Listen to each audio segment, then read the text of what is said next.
Life is complex, so is our mental health. It cannot be understood by diagnosis alone. Our philosophy is treat the person, not the mental illness. Hello everyone and welcome to another episode of Humanizing Mental Health. I'm Trent and And I'm Jeremy Alcorn. Well, today we're going to be talking about breakups. And even though as the time of this recording, I'm in a very committed relationship, and you've been married for how many years now? Yeah, almost 23. 23 years. Yeah, you and I actually have almost 24.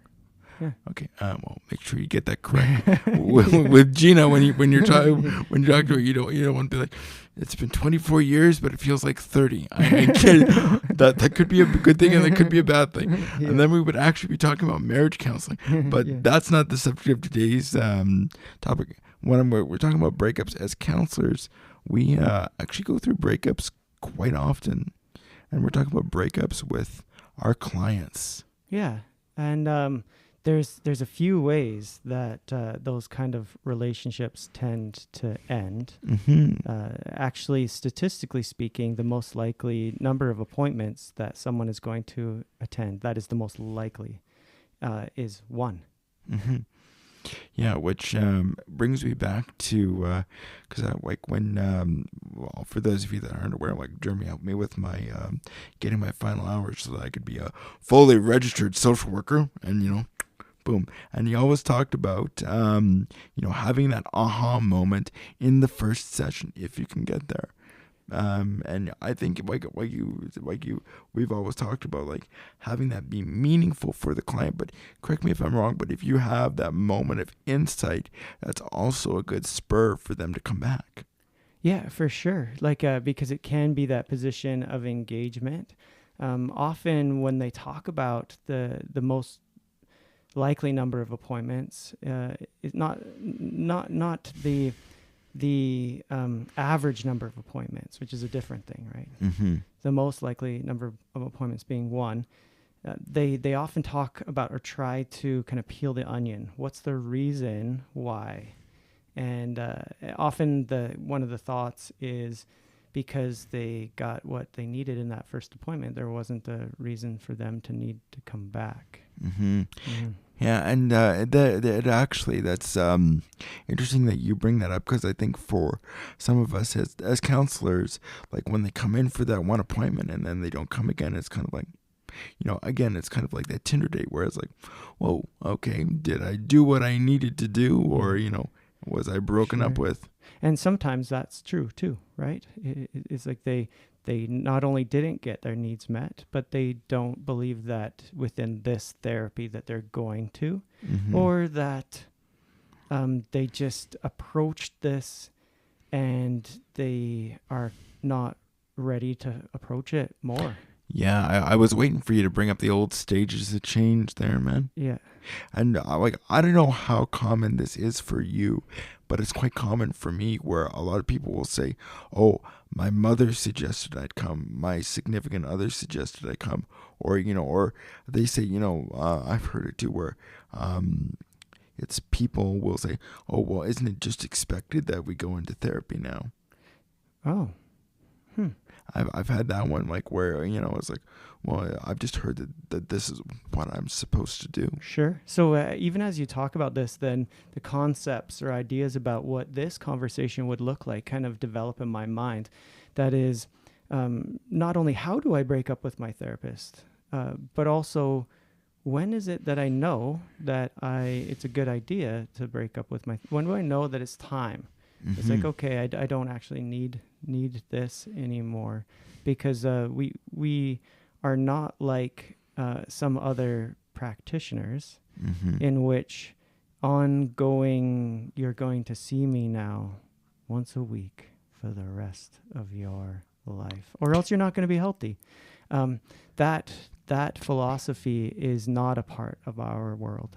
Yeah, and you know what? It's interesting that you bring that up, because I recently had an appointment with a client where where I am seeing him weekly, and where there was a point where he wasn't able to come in for a month, during those weekly appointments, and he felt really bad about the fact, because he felt like he was backsliding because he needed me, and we literally had to sit down and talk about the fact of what is my role as the therapist, and like where I kind of analogize it to a personal trainer. I mean, sure, going in to see your personal trainer is great and you can make great gains, but it's, are you willing to apply what we're learning in between, so that I'm not getting more of my financial needs met than like I think that becomes one of the big things as a practitioner, and I often say this, that to the person, you get to see me as much or as little as you need, as long as it benefits you more than it benefits me. Yeah, and this also makes me think about, do you remember with one of our colleagues in the office here, we were doing case consultation, and we were having that conversation about termination. Yeah, in fact, that's the other part that I was thinking as this conversation develops, is that we're really speaking to people about how they know that they're done, which is a very empowering thing, because it's this process around, okay, I understand that I don't need you now.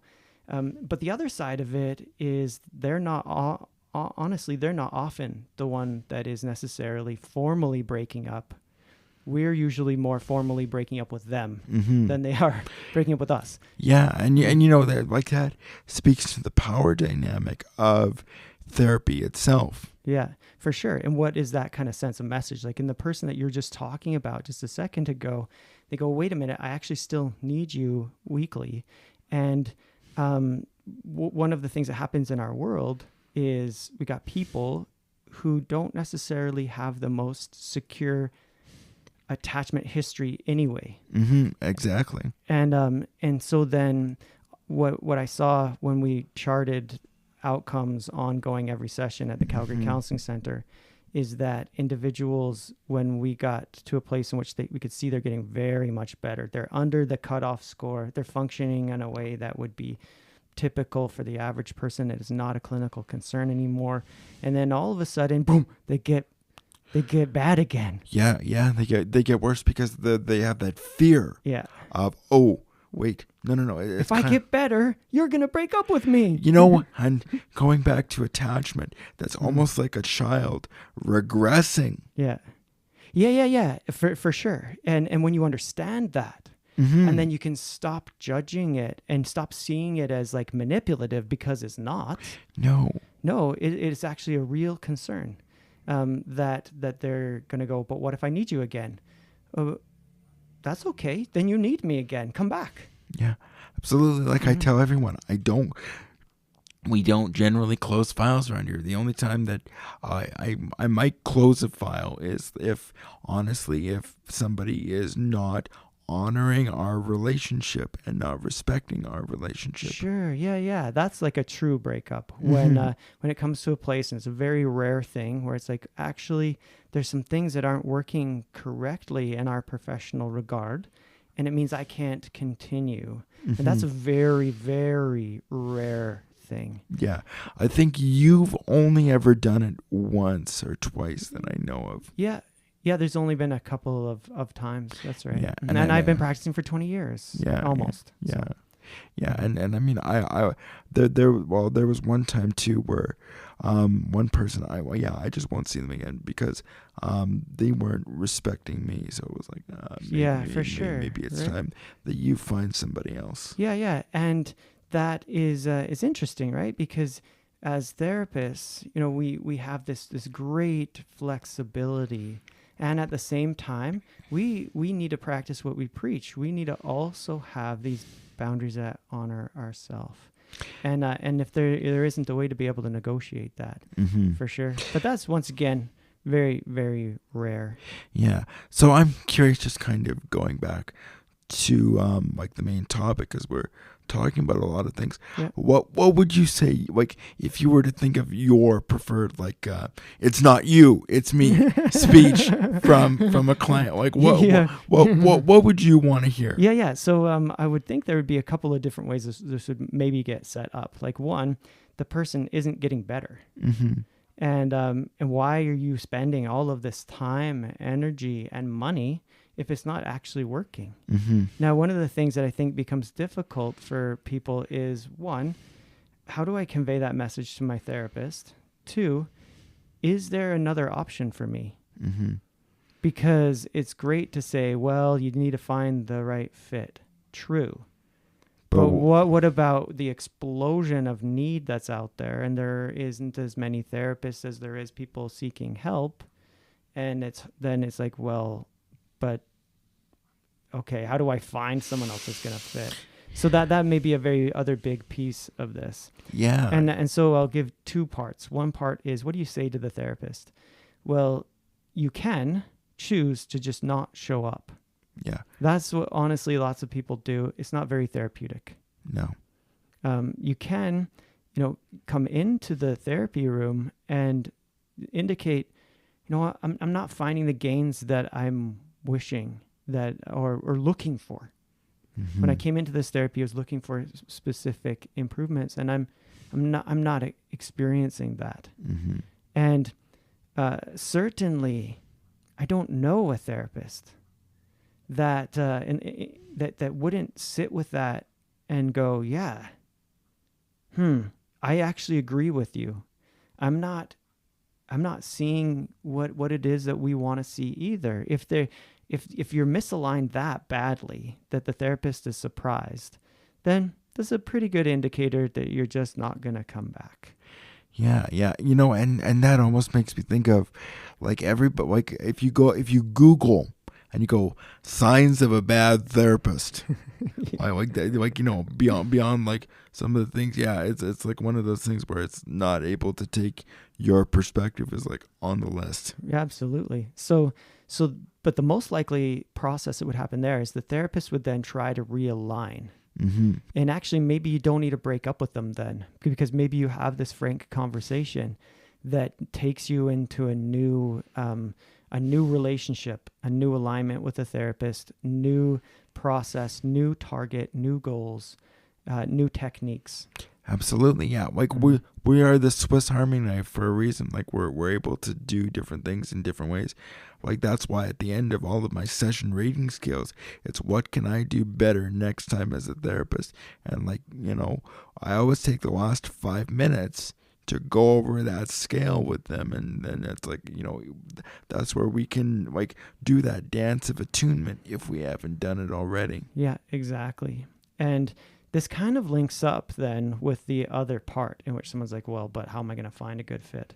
Because the therapist might also be in a place in which they go, I agree with you. Mm-hmm. I'm not sure that we're going to find that fit together in terms of how I practice, what my perspective is, what techniques I use.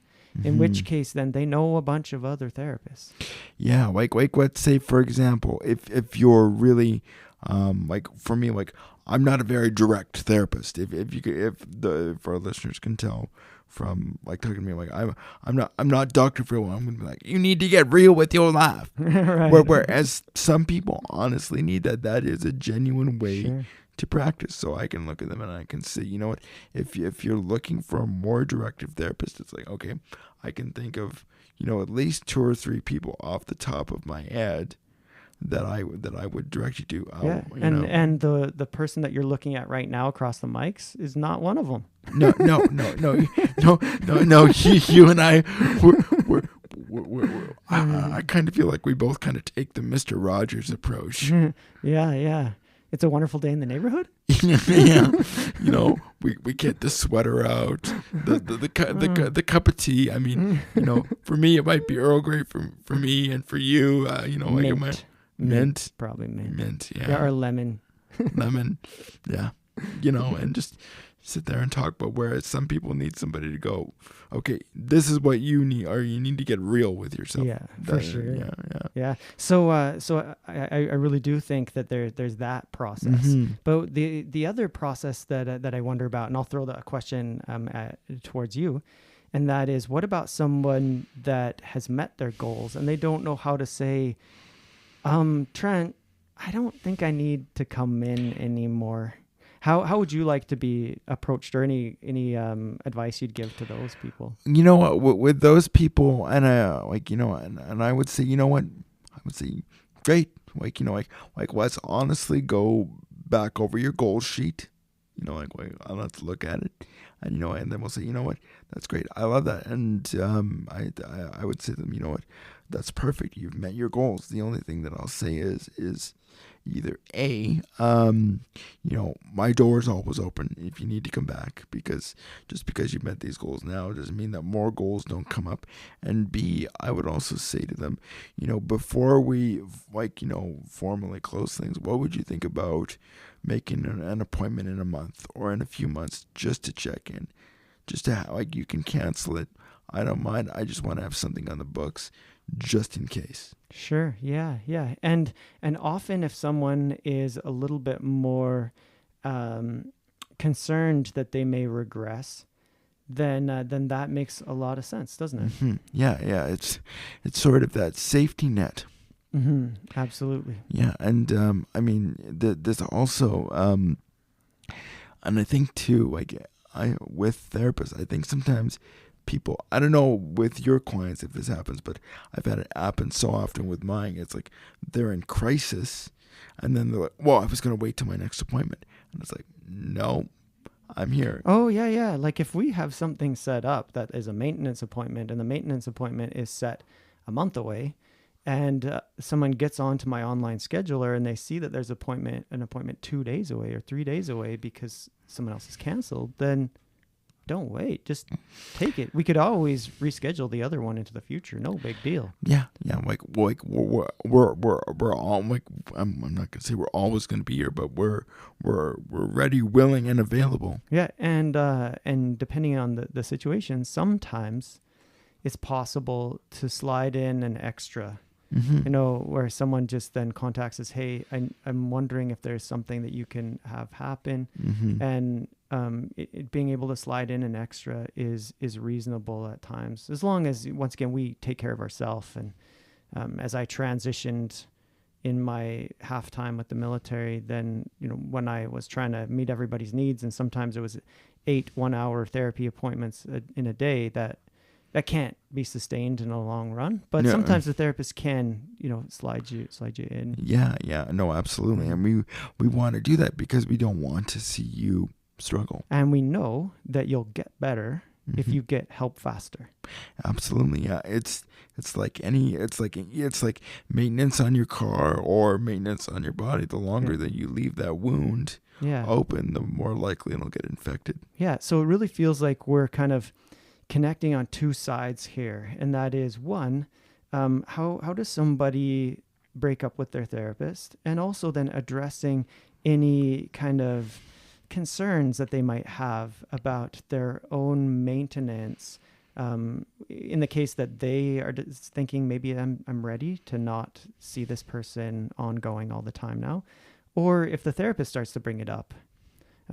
Because in private practice, often, if someone just chooses to come and they're just choosing to pay, then they get to manage that.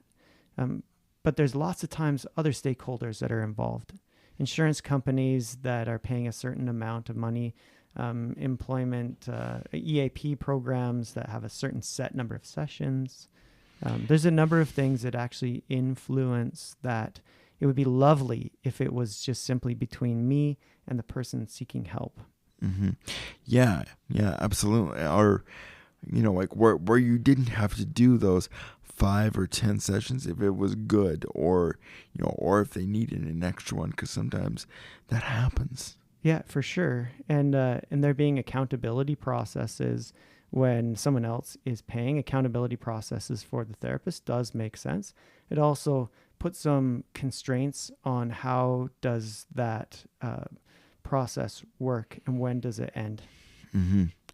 Absolutely. Yeah, because therapy is not it's not just a one and done process. You're working with living, breathing human beings that change. Yeah, absolutely. Which means that 6 months from now, a year from now, maybe something is different, and we don't need to start all over again. I need a tune-up. Yeah, Well, absolutely, yeah. Like, yeah, that's where it's like, you almost look at them and go, well, like, what brings you back in? Exactly. Yeah. Yeah. Like that's the thing. I can genuinely say to somebody, look at them and like I am really interested. I'm super curious Mm-hmm. about what it is that you brings you in today and how I can help you. Absolutely, yeah. Because I mean that's the starting point, and I think that's also a good point. We're genuinely curious because we want out, but then it also it's intellectually fascinating as well. Yes, yes. And remember, attachment doesn't just work one way. Mm-hmm. So when someone comes and works with me, I get attached to them. Mm-hmm. And I think that's really important. There's this notion in my mind or realization that there's boundaries associated with that Oh attachment. yeah, absolutely. But it doesn't change that I am attached and I do care. Yeah. I don't want something bad to happen to this human being. I want them to get better. I want to show them the path. I want them to improve. And for me, if they don't improve, there's a cost. Not just in terms of time spent and so forth, but it's not that I feel like I'm a bad therapist. It's that I'm not okay that you're not getting better and that I haven't helped you. Yeah, there's that duty of care, that responsibility. Mm-hmm. Yeah. Yeah, no, absolutely. Again, ladies and gentlemen, for Humanizing Mental Health Bingo, this is another reference to Gabor Mate, so get out your things. He talked about the fact that you don't generally have to like all of your clients, but you generally have to extend care and compassion to them. Yeah, for sure. And if it goes so far that I cannot get past that, then I will hand them off to someone that can. Yeah, absolutely. Like he talked about, I forget exactly what he said. He said for people this was during COVID times, like when he would say to them, I don't have the capacity right now to give you what you need. Yeah. Wow. Mm-hmm. Yeah, all right. I have to go back and look at the actual video, but yeah, he is a beautiful wordsmith with things like that, and those are the true nuggets. Yeah, absolutely. Yeah. So. Yeah. Oh. Okay. I was gonna say, have you broken up with your therapist before? Yeah. Yes.